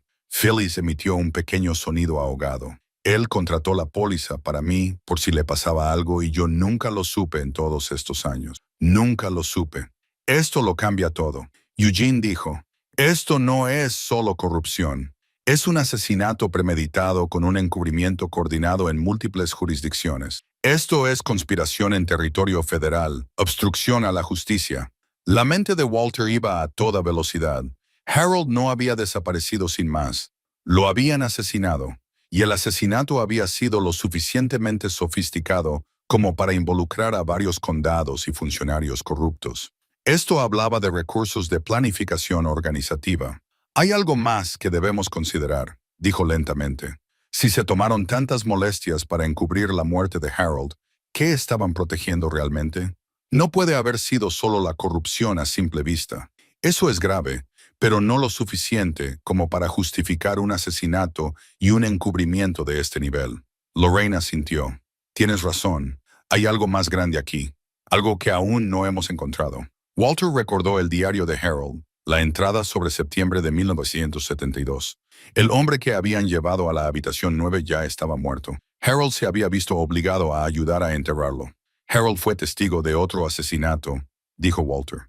O al menos sabía de uno. Septiembre de 1972. Alguien llamado Simmons, así lo llamó Merrick en una de las tomas. Harold escribió que se había visto obligado a ayudar a deshacerse de un cadáver. Eugene se quedó muy quieto. Simmons, Gerald Simmons, lo recuerdo, era auditor del condado. Descubrió algunas irregularidades en los contratos de obras públicas y dijo que iba a denunciarlo al Estado. Luego desapareció. Su esposa denunció su desaparición, pero la investigación no llegó a ninguna parte. Pero como Merrick estaba a cargo de la investigación, dijo Lorraine, entendiendo a Downing, igual que con Harold, y si Harold sabía lo de Simmons, podía testificar sobre su asesinato, continuó Walter. Entonces había que eliminar a Harold. Eugene terminó. Mataron a Simmons para proteger la corrupción. Luego mataron a Harold para protegerse del asesinato de Simmons. El alcance total se estaba aclarando. No se trataba solo de una historia sobre un motel corrupto y funcionarios locales que aceptaban sobornos. Se trataba de una conspiración criminal que había durado años, que implicaba múltiples asesinatos y que llegaba hasta encubrimientos a nivel estatal. Necesitamos al FBI, dijo Lorraine con rotundidad. Esto va más allá de las fuerzas del orden locales, incluso más allá de la policía estatal. Necesitamos investigadores federales que no tengan ninguna conexión con este condado ni con sus antiguas estructuras de poder. Walter sacó la carta de Harold, la que nunca había enviado, y se la entregó a Lorraine. Harold iba a enviarla al fiscal general del estado. En ella detallaba todo, la corrupción, los asesinatos, todo. Pero nunca tuvo la oportunidad. Lorraine leyó la carta y su expresión se volvió más sombría con cada párrafo. Es una confesión y una acusación. Es convincente, pero también tiene 50 años. Necesitamos más. ¿Qué hay de la póliza de seguro?, preguntó Phyllis en voz baja. Si la compañía de seguros tiene registros, si podemos demostrar que Harold contrató una póliza específicamente porque temía por su vida, eso demuestra que era consciente del peligro. Eugene dijo que es circunstancial, pero ayuda a establecer la amenaza a la que se enfrentaba. Walter miró a su insólito equipo, una anciana que había perdido a su amor, un periodista frustrado que había cargado con la culpa durante décadas, y un editor de periódico dispuesto a arriesgarlo todo por la verdad, y él mismo, un anciano abandonado que se había topado con una conspiración de 50 años. Entonces, llevamos todo al FBI, dijo. Los documentos, las grabaciones, la carta de Harold, el certificado de defunción, todo. Lo expondremos y dejaremos que ellos decidan si hay suficiente para una investigación. Y yo publicaré la historia de todos modos, añadió Lorraine. Tanto si el FBI actúa como si no, esto tiene que hacerse público. La gente tiene que saber lo que pasó aquí. Phyllis seguía llorando en silencio, pero asintió con la cabeza. Por Harold, lo hacemos por Harold. Walter sintió el peso del reloj de bolsillo de Harold en su chaqueta. El tiempo había pasado, pero la justicia no tenía fecha de caducidad, ni para el asesinato, ni para la verdad. Entonces terminemos lo que él empezó, dijo Walter. Los 3 días siguientes pasaron en un torbellino de preparativos. Walter, Phyllis, Eugene y Lorraine trabajaron desde el apartamento oculto en Pineview, transformando el archivo secreto de Harold Buckley en un expediente completo que pudiera resistir el escrutinio federal. Arnold regresó con equipo adicional y creó múltiples copias de seguridad digitales de todos los documentos, fotografías y grabaciones. La redundancia es clave, explicó. Distribuyó memorias USB cifradas a cada uno de ellos. Si le pasa algo a una copia, tenemos otras. Eugene elaboró una cronología que abarcaba desde 1965 hasta 1974, relacionando cada prueba con delitos e individuos específicos. Su mente de periodista organizó el caos en una narrativa coherente que incluso alguien que no estuviera familiarizado con el caso podría seguir. Lorraine recurrió a sus contactos y se puso en contacto con la oficina local del FBI en la capital del estado. Utilizó sus credenciales como editora de un periódico para concertar una reunión, presentándola como nuevas pruebas en múltiples casos de homicidios sin resolver con posible jurisdicción federal. La cita se fijó para el viernes por la mañana, dentro de 2 días, pero el miércoles por la tarde, Walter notó algo que le heló la sangre. Un sedán oscuro aparcado frente al mirador, con el motor en marcha y las ventanillas tintadas. El mismo coche que había visto ayer y el día antes de señalárselo a Phyllis. Nos están vigilando. Ella miró por la ventana, con el rostro tenso. Yo también he visto ese coche cerca de mi gasolinera, a diferentes horas del día, siempre a distancia. Alguien sabe lo que estamos haciendo, dijo Eugene en voz baja, o al menos lo sospecha. Arnold parecía preocupado. ¿Deberíamos trasladar las pruebas? ¿Escondérselas en otro lugar? Ya hemos hecho copias, les recordó Lorraine. Walter tiene un juego. Yo tengo un juego. Eugene tiene uno. Phyllis tiene uno. Aunque encontraran los originales, ya no pueden detenernos. Pero Walter no se sentía tranquilo. La aparente vigilancia significaba que su investigación había llamado la atención. Alguien estaba prestando atención y ese alguien probablemente no era amistoso. Aceleramos el calendario, decidió. No esperamos hasta el viernes. Mañana iremos al FBI. Lorraine hizo la llamada y explicó la urgencia. El agente del FBI, el agente especial Curtis Landry, accedió a adelantar la reunión a las 2:30 de la tarde del día siguiente. Esa noche, Walter no pudo dormir. Se tumbó en la habitación 7, escuchando los crujidos y chirridos del viejo edificio, preguntándose si Harold había sentido la misma mezcla de miedo y determinación en sus últimos días. El reloj de bolsillo descansaba en un soporte de punto a su lado. Su tic-tac era un recordatorio constante del paso del tiempo, de los 50 años transcurridos, de la justicia retrasada pero no denegada. A las 3 de la mañana, oyó un ruido fuera.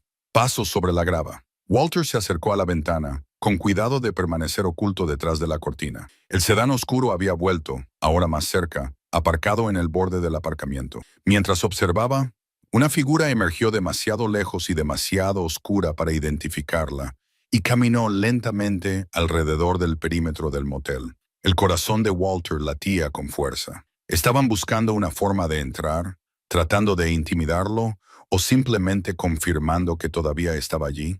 La figura se detuvo cerca de la habitación 12, pareciendo estudiar el edificio. Luego regresó al coche y se alejó.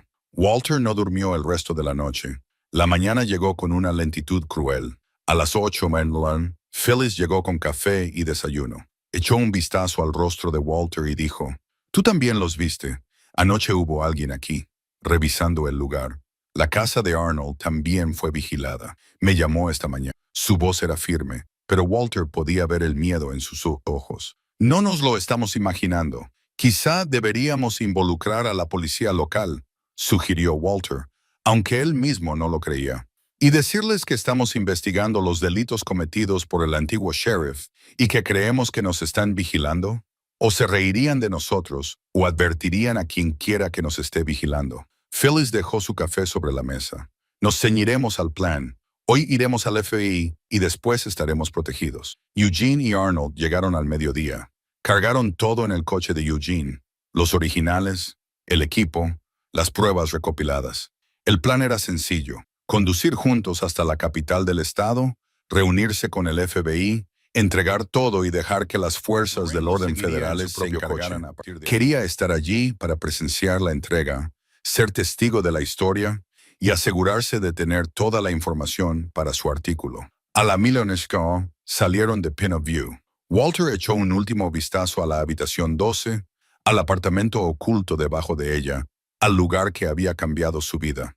Pasara lo que pasara ahora, había hecho lo que podía. Había honrado la memoria y el sacrificio de Harold Buckley. El trayecto duró 45 minutos. Walter se sentó en el asiento trasero junto a Phyllis, contemplando el paisaje que se deslizaba ante sus ojos y pensando en lo diferente que había sido todo solo 4 meses antes. Se había sentido abandonado, sin propósito, esperando la muerte.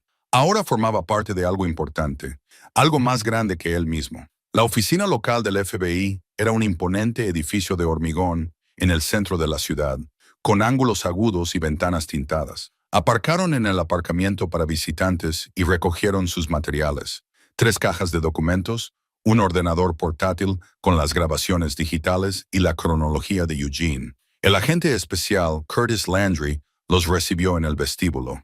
Era más joven de lo que Walter esperaba, tal vez 50 años, con el pelo muy corto y los ojos alertas y evaluadores de alguien entrenado para detectar el engaño. Con él estaba la agente asistente, Vanessa Cho, de unos 30 años, aguda y profesional. Señor Griggs, soy el agente Landry. Ella es la agente Cho. Gracias por venir. Los acompañaron a una sala de conferencias y Walter comenzó su presentación. Se había preparado cuidadosamente, comenzando por cómo había encontrado el apartamento oculto y luego repasando sistemáticamente cada prueba. Landry y Cho escucharon sin interrumpir, con expresiones neutras pero atentas. Cuando Walter reprodujo fragmentos de las grabaciones, algo cambió. Landry se inclinó hacia adelante y su neutralidad dio paso a una intensa concentración. La cinta en la que Merrick hablaba del asesinato de Simmons sonó en la silenciosa sala, y Walter observó cómo los agentes intercambiaban miradas significativas. Llevamos años vigilando este condado, admitió Landry cuando terminó la cinta. Rumores, sospechas, pero nunca lo suficiente como para abrir una investigación. Los intentos anteriores de investigar las irregularidades se encontraron con obstáculos. Señaló las pruebas esparcidas sobre la mesa. Esto lo cambia todo. Nos da motivos fundados para una investigación completa sobre múltiples homicidios y una conspiración criminal. Clayton Merrick sigue vivo, dijo Walter. Tiene 89 años y vive en una residencia de ancianos. ¿Podría ser procesado?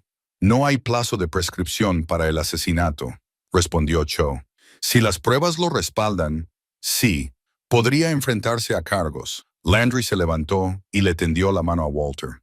Señor Griggs, lo que ha hecho aquí es extraordinario. Es posible que haya resuelto varios casos sin resolver y haya sacado a la luz una conspiración que ha permanecido oculta durante medio siglo. Necesitaremos declaraciones completas de todos ustedes, y la investigación llevará tiempo, pero quiero que sepan que nos lo estamos tomando muy en serio. Walter le estrechó la mano, sintiendo algo parecido a un alivio inundarle. Lo habían conseguido. Habían hecho llegar las pruebas a personas que podían actuar al respecto. Ahora venía la parte más difícil, esperar a ver si finalmente se hacía justicia. El FBI actuó más rápido de lo que Walter esperaba. En menos de una semana, el agente Landry le llamó con una noticia que le hizo temblar la mano mientras sostenía el teléfono. Hemos detenido a Clayton Merrick para interrogarlo, dijo Landry. Quería que lo supieras antes de que llegara a los medios. La historia de Lorraine se publicará mañana. Walter se sentó pesadamente en la cama de la habitación 7. Después de 50 años, la justicia por fin se había puesto en marcha. El artículo de Lauren apareció en la portada del County Chronicle a la mañana siguiente. Salen a la luz nuevas pruebas en un caso de asesinato sin resolver de hace 50 años. Lea el titular. Lo había escrito con cuidado, centrándose en los hechos. El descubrimiento del apartamento secreto de Harold Buckley. La documentación que conservaba. Las grabaciones que captaban la conspiración criminal en tiempo real. Por la tarde, La historia había sido recogida por los medios de comunicación estatales. Por la noche, llamaban los medios de comunicación nacionales. La historia de un anciano abandonado que descubre un asesinato de hace décadas. La conspiración cautivó la imaginación del público de una manera que ninguno de ellos había previsto.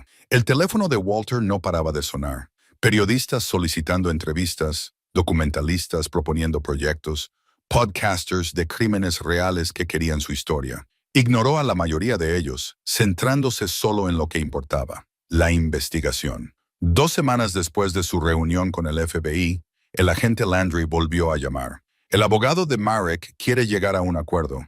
Su cliente está dispuesto a confesar todo a cambio de una reducción de la pena.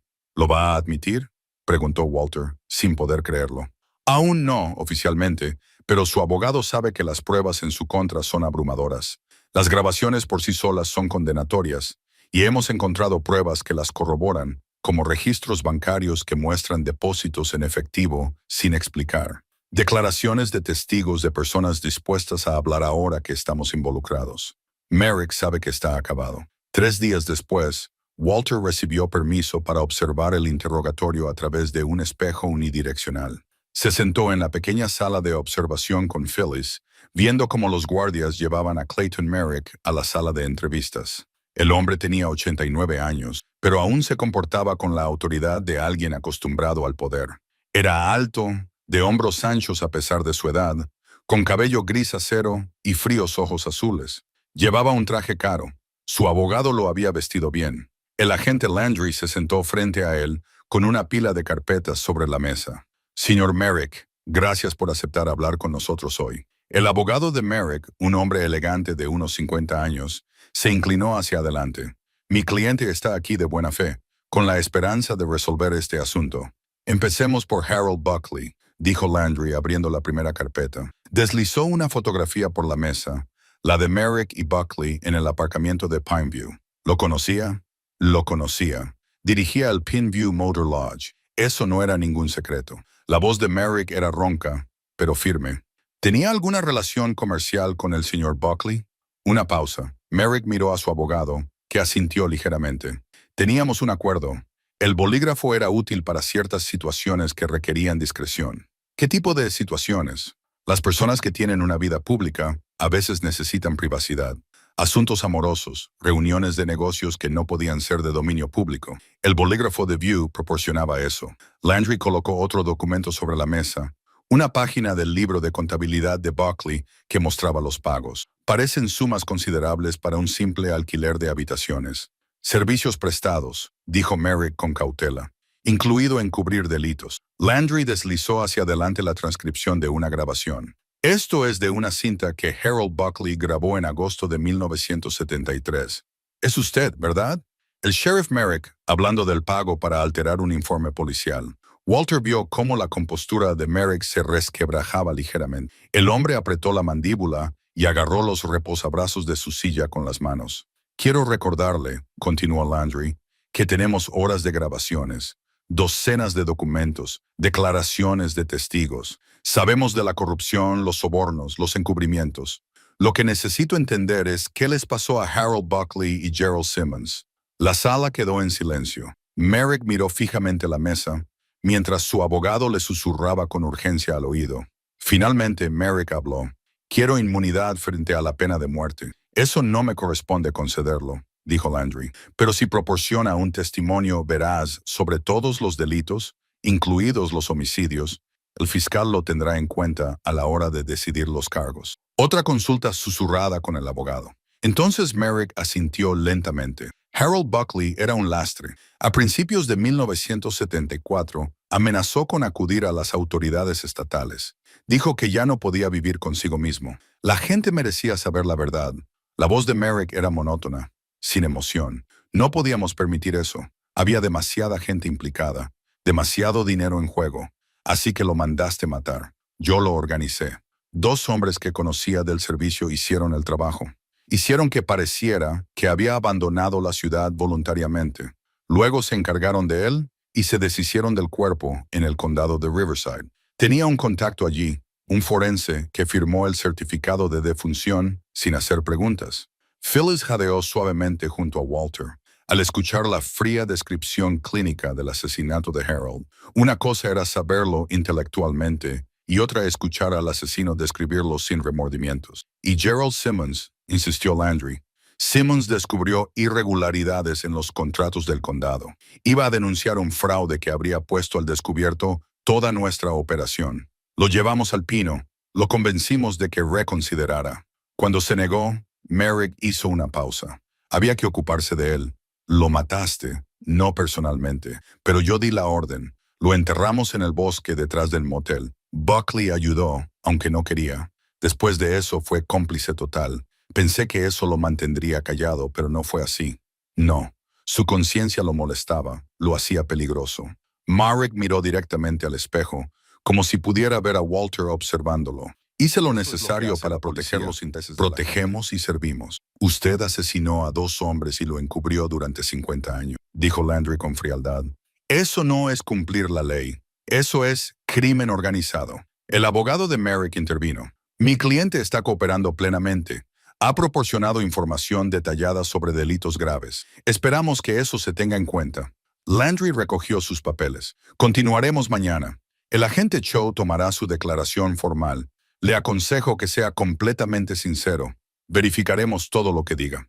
Mientras los guardias se llevaban a Merrick, Walter se recostó sintiéndose agotado. Quería oír la verdad, necesitaba oírla. Pero escuchar a Merrick describir el asesinato de Harold con tanta frialdad y distanciamiento fue más difícil de lo que había previsto. Phyllis lloraba en silencio y Walter le tomó la mano. Habían conseguido lo que buscaban: una confesión, pruebas, justicia que empezaba a tomar forma. Pero no se sentía como una victoria. Se sentía como un dolor retrasado 50 años. La confesión fue noticia a nivel nacional. El antiguo sheriff admite los asesinatos de la década de 1970. Dominó los titulares durante días. Los equipos de televisión invadieron la pequeña ciudad, filmando el Pine View Motor Lodge, entrevistando a residentes de toda la vida, explorando la historia de corrupción que había enquistado durante décadas. Walter se convirtió en una figura mediática inesperada. Lo llamaban el detective del motel, aunque él odiaba ese apodo. No era un detective, solo un anciano que había tropezado con la verdad y se había negado a dejarla enterrada. Aceptó conceder unas cuantas entrevistas, centrándose siempre en Harold Buckley y no en sí mismo. Esta es su historia, dijo Walter a los periodistas. Él es quien lo documentó todo, quien intentó hacer lo correcto. Yo solo terminé lo que él empezó. La publicidad trajo consecuencias inesperadas. 3 días después de que se emitiera la confesión de Merrick, Walter recibió una carta. La dirección del remitente le dejó sin aliento. Kenny Griggs. La abrió con manos temblorosas. Papá, comenzaba. Te vi en las noticias. Vi lo que has estado haciendo estos últimos meses mientras yo te abandonaba. No hay excusa para lo que hice. Estaba desesperado, ahogado en deudas de juego, y tomé decisiones terribles. Me dije a mí mismo que era algo temporal, que volvería a por ti una vez que solucionara las cosas. Pero los días se convirtieron en semanas y la vergüenza me mantuvo alejado. No podía afrontar lo que había hecho. Al verte ahora, al ver lo que has logrado, lo que has sobrevivido, me siento muy avergonzado. Te mereces algo mejor de mí. Te mereces algo mejor que el hijo que he sido. Ahora estoy en terapia, tratando de superar mi adicción al juego, tratando de enderezar mi vida. No espero que me perdones, no lo merezco. Pero necesitaba que supieras que lo siento. Lo siento mucho, papá. Si estás dispuesto, me gustaría hablar contigo para intentar explicarte, aunque nada puede excusar lo que hice. Tu hijo, Kenny.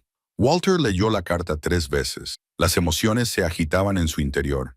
Ira por el abandono, los meses de incertidumbre y miedo, pero también un débil destello de algo más. No exactamente perdón, pero tal vez la posibilidad de que algún día lo haya. Esa misma noche le respondió con una breve carta. Kenny, he recibido tu carta. Lo que hiciste me dolió profundamente. Pasé meses creyendo que me habían olvidado por completo, que mi vida no tenía valor para nadie. Ese tipo de abandono deja cicatrices. Pero también he aprendido algo estos últimos meses, que soy más fuerte de lo que pensaba, que todavía puedo ser importante, que todavía puedo marcar la diferencia. No sé si podremos reconstruir lo que se ha roto entre nosotros. La confianza tarda tiempo en recuperarse y no estoy seguro de cuánto tiempo me queda. Pero si realmente quieres abordar tus problemas, cambiar, entonces quizá podamos intentarlo poco a poco. Sin promesas, sin garantías, solo comunicación honesta. Es todo lo que puedo ofrecerte ahora mismo, papá. Lo envió por correo a la mañana siguiente, sin saber si había hecho lo correcto, pero sabiendo que al menos tenía que dejar la puerta abierta. Margaret lo habría querido así. Ella siempre creyó en las segundas oportunidades. Esa misma semana llegaron otras noticias. Phyllis recibió una notificación de la compañía de seguros de Harold. Después de 50 años, la póliza finalmente se pagaría. Con los intereses acumulados, la suma era considerablemente mayor que todo el dinero que Phyllis había visto en su vida. No lo quiero, le dijo a Walter cuando le contó la noticia. Es dinero manchado de sangre. Harold murió por esto. Harold contrató esa póliza para cuidar de ti. Walter se lo recordó con delicadeza. Quería protegerte por si le pasaba algo. Aceptarlo honra su intención. Entonces lo usaré para honrar su memoria. La voz de Phyllis se fortaleció. Voy a crear un fondo para personas mayores que han sido abandonadas u olvidadas. Personas en situaciones como la tuya, Walter, personas que necesitan ayuda y no tienen a quién recurrir. La idea lo conmovió profundamente. De la tragedia y la pérdida surgiría algo bueno. El sacrificio de Harold ayudaría a otros, crearía un significado más allá del dolor. El artículo de Eugene sobre el caso ganó un premio estatal de periodismo. En la ceremonia lo dedicó a Harold Buckley y a todas las historias que deberían haberse contado, pero no se contaron. La cobertura de Luren aportó un nuevo reconocimiento al County Chronicle, revirtió su suerte en declive y aseguró su futuro. Un mes después de la confesión de Merrick, Walter recibió una llamada de Arnold. El condado había acordado designar Pineview como monumento histórico. Querían conservar el edificio y crear un pequeño museo sobre el caso. Te preguntan si estarías dispuesto a ejercer de consultor histórico. Walter miró a su alrededor en la habitación 7, el lugar que había sido su hogar durante meses. Esperaba resentirse por Pineview, verlo solo como el lugar de su abandono. En cambio, se había convertido en el lugar donde había encontrado un propósito. Sería un honor, dijo. El nombramiento conllevaba un modesto salario y residencia gratuita. Walter viviría ahora en Pineview de forma permanente, no como un anciano abandonado, sino como el guardián de su historia, la persona que se aseguraba de que la verdad siguiera siendo visible. Una tarde, Walter condujo hasta la residencia de ancianos Meadowbrook, donde Merrick había vivido antes de su detención. No estaba seguro de por qué necesitaba hacer esto, solo sabía que tenía que hacerlo. De alguna manera, la confrontación le parecía necesaria, una forma de cerrar el círculo. Las instalaciones eran agradables, estaban bien cuidadas, el tipo de lugar al que se retiraban las personas poderosas, cómodo y digno. Walter pensó en Harold, que murió en un río, y en Gerald Simmons, enterrado en un bosque sin nombre. La injusticia le quemaba por dentro. Pero Merrick ya no estaba allí. Lo habían trasladado a la cárcel del condado, a la espera de juicio. La recepcionista le dio la dirección a Walter, y él condujo hasta allí. La cárcel le permitió visitarlo, ya que su papel en el caso le daba ciertos privilegios. Se sentó en la sala de visitas y esperó a que los guardias trajeran a Merrick. El anciano parecía ahora más pequeño, vestido con un mono naranja. Las autoridades le habían despojado de su poder. Se sentaron uno frente al otro, separados por un cristal de plexiglas, y Walter cogió la espuma. «Quería verte», dijo Walter. «Creo que lo necesitaba».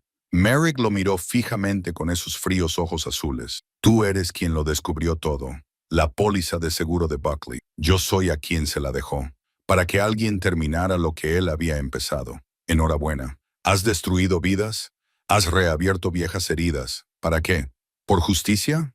La voz de Merrick resumaba desprecio. «Los hombres a los que protegí están muertos. Los delitos son historia antigua. Lo único que has hecho es satisfacer tu propia necesidad de sentirte importante». Walter sintió cómo le subía la ira, pero la reprimió. «Le di voz a Harold Buckley después de 50 años de silencio. Me aseguré de que la gente supiera que él intentó hacer lo correcto, que él importaba. Y demostré que la verdad no muere solo porque los hombres poderosos quieran enterrarla. La verdad». Merrick se rió con amargura. «Tienes 76 años. Te ha abandonado tu propio hijo y vives en un motel en ruinas. Y me das lecciones sobre la verdad. La diferencia entre nosotros», dijo Walter en voz baja, «es que yo encontré la redención en mis últimos años. Tú morirás en prisión, recordado solo por tus crímenes. Esa es la verdad que importa. Colgó el teléfono y se alejó, dejando a Merrick mirándolo fijamente. 3 meses después de la confesión de Clayton Merrick, el Penn Motor Lodge tenía un aspecto diferente.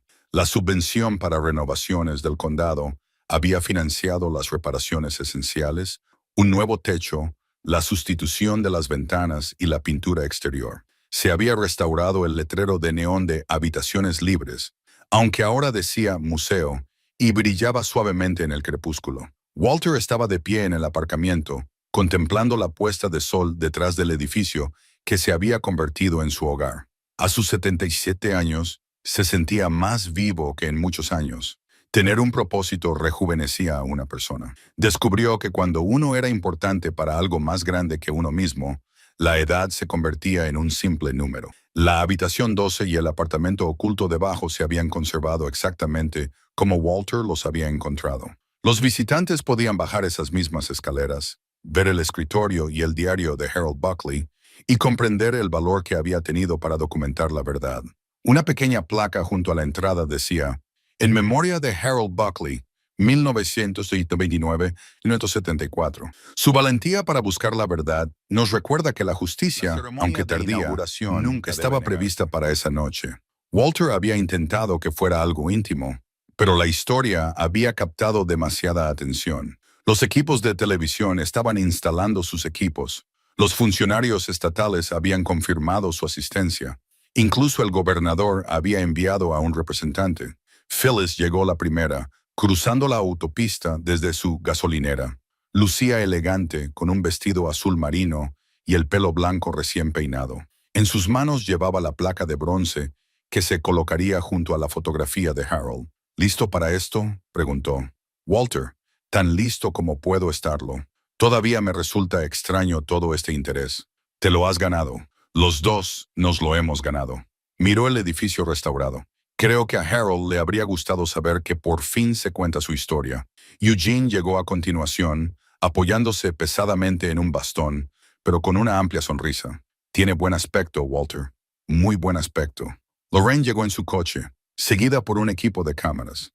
Había estado cubriendo todos los avances de la historia y la tirada de su periódico se había triplicado en los últimos 3 meses. Walter, ¿podemos grabar algo antes de que empiece la ceremonia?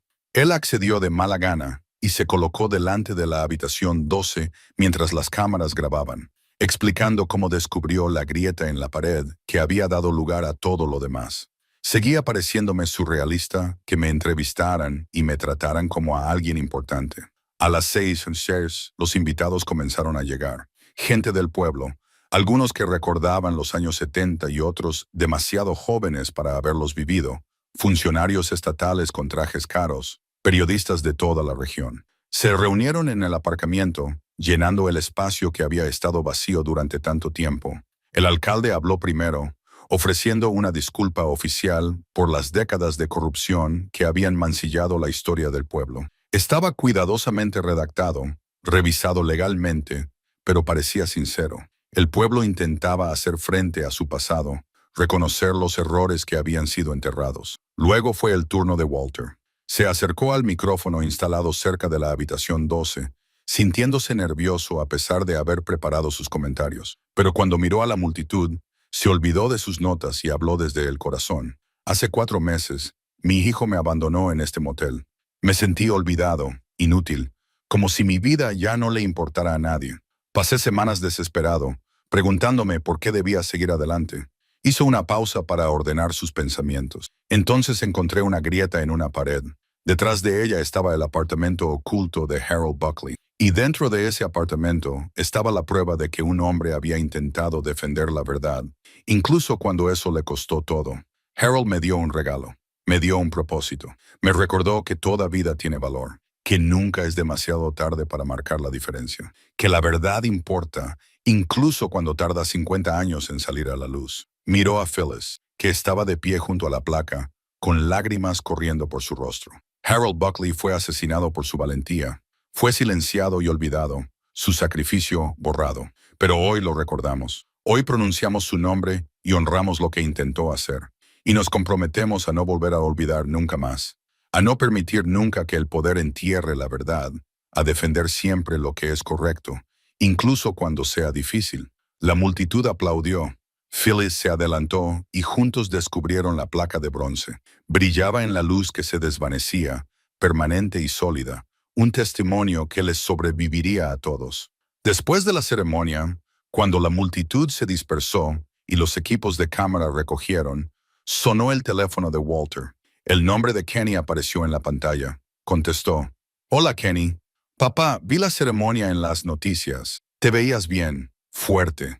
La voz de Kenny era vacilante. Llevo 3 meses sobrio. Voy a las reuniones todos los días. Quería que lo supieras. Eso está bien. Me alegro. No te pido perdón. Sé que no lo merezco, pero quería decirte que lo estoy intentando. Esta vez lo estoy intentando de verdad. Walter miró la placa y el nombre de Harold brillando en bronce. Todos cometemos errores, Kenny. Lo que importa es si aprendemos de ellos, si intentamos mejorar. Hizo una pausa. No estoy preparado para una reconciliación total. El dolor aún está demasiado fresco, pero quizá podamos hablar de vez en cuando. Poco a poco, asintió Kenny con evidente alivio en su voz. Gracias, papá, por darme una oportunidad. Después de colgar, Walter se sentó en el banco fuera de la sala 7, viendo cómo se marchaban los últimos visitantes. Phyllis se unió a él y se sentaron en un cómodo silencio mientras caía la noche y el letrero de neón restaurado cobraba vida. ¿Crees que ahora está en paz?, preguntó Phyllis en voz baja. Harold, quiero decir, me gustaría pensar que sí. Su historia ha sido contada. Se ha hecho justicia, en la medida de lo posible después de 50 años. Eso es más de lo que la mayoría de la gente consigue. ¿Y tú? ¿Estás en paz? Walter reflexionó sobre la pregunta.